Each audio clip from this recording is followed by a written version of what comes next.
হ'ব দে ভিডিঅ'টো বন্ধ হ'ব।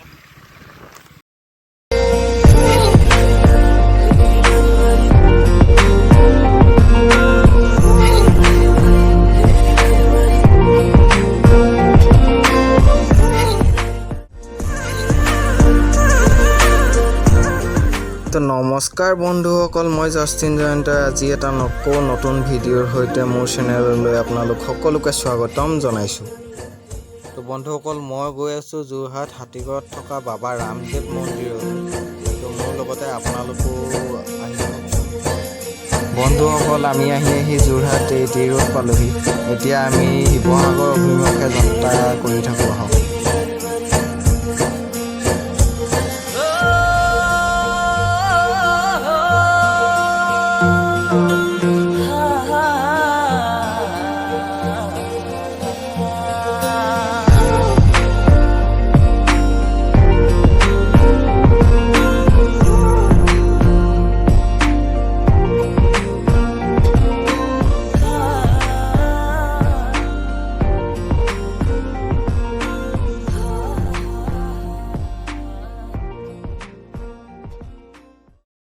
বন্ধুসকল, আমি আহি বাবা ৰামদেৱ মন্দিৰ পাই গ'লোহি।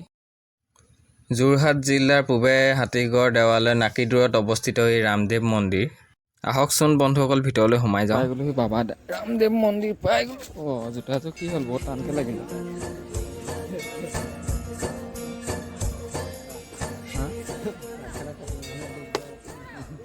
হেণ্ডেলক কৈ থৈ আহিছে নাই?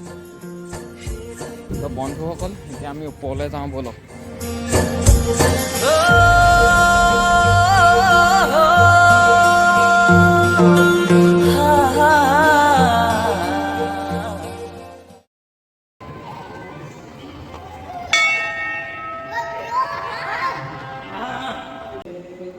বন্ধুসকল, পুৱা 6:30 বজাত আৰু গধূলি 6:30 বজাত আৰতি কৰা হয়। এয়া আপোনালোকে দেখিবলৈ পাইছে বাবা ৰামদেৱ।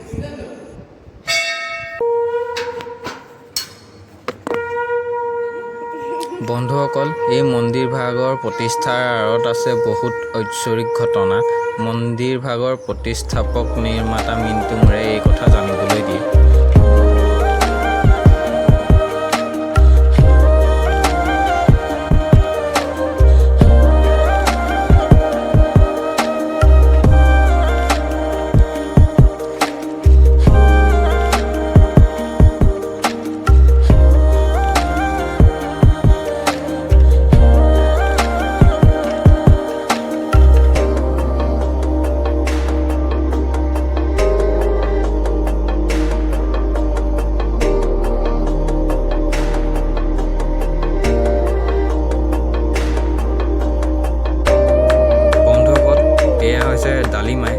ভগৱান ৰামচন্দ্ৰৰ ভনীয়েক। ভগৱান বিষ্ণুৰ অন্য এক অৱতাৰ হৈছে ৰামদেৱ। মন্দিৰৰ চৌদিশে দেৱালত অংকিত ভগৱান বিষ্ণু আৰু শ্ৰীকৃষ্ণৰ লীলা খণ্ড চিত্ৰবোৰে একোটা মহিমামণ্ডিত কাহিনীৰে প্ৰকাশ কৰে।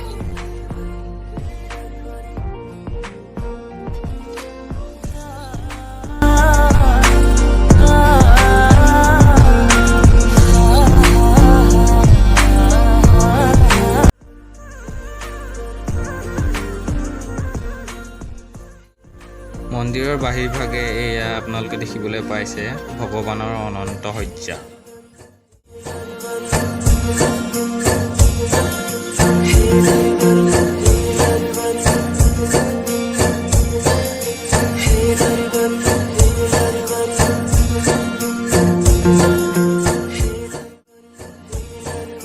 বন্ধুসকল, এতিয়া কেঁচা আহক মন্দিৰৰ ওপৰ ভাগ।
বন্ধুসকল 2009 চনত মন্দিৰ ভাগৰ প্ৰতিষ্ঠাৰ কাম আৰম্ভ কৰে আৰু 2022 চনত মন্দিৰ ভাগ ভক্তসকলৰ বাবে মুকলি কৰি দিয়ে।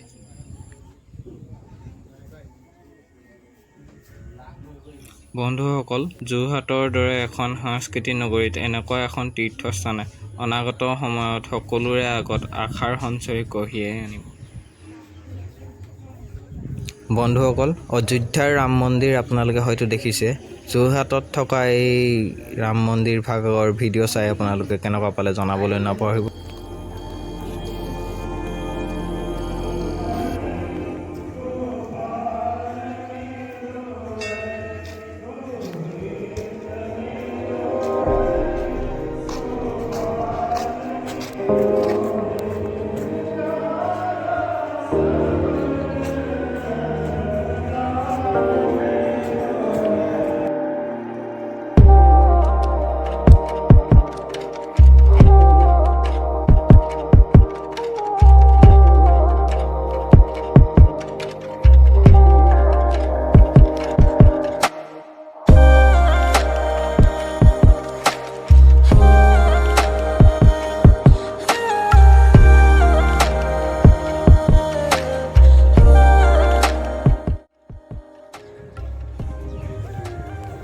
তো বন্ধুসকল, এয়াই আছিলে যোৰহাট হাতীগড়ত থকা বাবা ৰামদেৱ মন্দিৰ।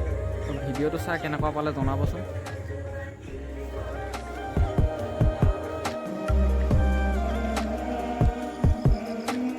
তো বন্ধুসকল, ভিডিঅ'টো চাই কেনেকুৱা পালে, যদি ভিডিঅ'টো চাই ভাল পালে লাইক কৰিব, কমেণ্ট কৰিব, শ্বেয়াৰ এণ্ড ছাবস্ক্ৰাইব কৰিবলৈ নাপাহৰিব। ছাবস্ক্ৰাইবৰ কাষতে থকা বেল আইকনটো দবাবলৈ নাপাহৰিব।